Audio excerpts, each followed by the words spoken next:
You can clearly see you have a question in front of you, that is, in the northern hemisphere the longest day of the year normally occurs in the northern hemisphere में जो सबसे longest day कब होता है? Options में है, as you can clearly see, first half of the month, second half of the month, first half of the month of July, second half of the month of July. ठीक है, first half of the month of June, second half of the month of June. तो इसमें answer क्या होगा? पहले हमको समझना पड़ेगा कि solstice, everybody knows about summer solstice, right? So what happens in case of summer solstice is, let me just zoom. हाँ,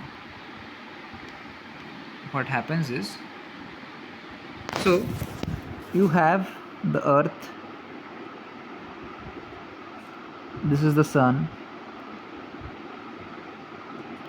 earth is tilted at an angle of 23 degree and half, and the equator is perpendicular to the this axis. My drawing is very poor, forgive me for that. The equator is something like this, yes or no? Right. So, and this is the northern hemisphere and this is the southern hemisphere. Let me draw it once again. So you have the earth, this is the equator, this is the axis on which the earth rotates. Anything north to the equator is northern hemisphere, anything south to the equator is called southern hemisphere.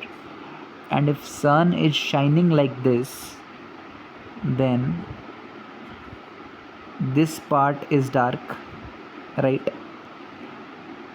अब तुम एकदम अच्छे से notice कर सकते हो, ये मैंने जून 21 का सिचुएशन ड्रॉ किया है, जबकि नॉर्दर्न हेमिस्फीयर सन के तरफ टिल्ट करता है ना?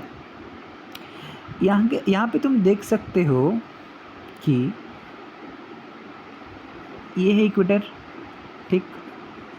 तो नॉर्दर्न हेमिस्फीयर का ज़्यादा से ज़्यादा हिस्सा सनलाइट के पास है और नॉर्दर्न हेमिस्फीयर में जो डार्कनेस है वो कम एरिया में फैला हुआ है. But on the other hand, you look at southern hemisphere, small portion of southern hemisphere is expose to the sunlight, whereas major portion of the southern hemisphere अंधेरा में है, ठीक है? तो इसका मतलब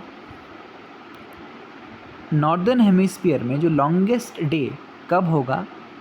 जून 21 में होगा, जब तुम्हारा rays of sunlight directly tropic of cancer के ओवरहेड हो. whenever the rays of sunlight is directly overhead the tropic of cancer, that is when the longest day occurs in the northern hemisphere, right? इसको एक अच्छी तरीके से भी तुम समझ सकते हो. मान लो कि ये है earth, right? This is the equator.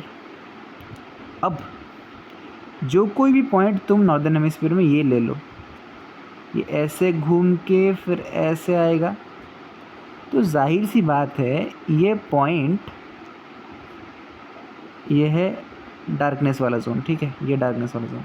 जाहिर सी ये बात ये है कि ये जो पॉइंट है, देखो इतना घूम रहा है, इतना घूम रहा है, घुमा घुमा घुमा, ठीक है?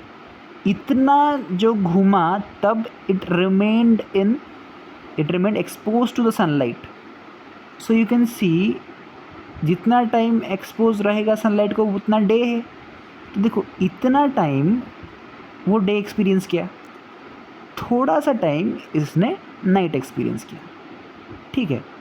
तो जून 21 में लॉन्गेस्ट डे इसलिए ऑकर करता है क्योंकि कोई भी पॉइंट नॉर्दर्न हेमिस्फीयर में ज़्यादा से ज़्यादा समय सनलाइट में रहता है, ठीक है? उसी प्रकार तुम नीचे लगा भी देख सकते हो, ऐसे रोटेट कर कोई भी पॉइंट ले लो सदर्न हेमिस्फीयर में, ऐसे एक ले लो, तो ऐसे ही घूमेगा वो, ठीक है? तो कम एकदम इतना पोर्शन ये हुआ, ये हो गया साउदर्न हेमिस्फीयर, सनलाइट इधर से आ रहा है, ये हो गया अंधेरा, ठीक है।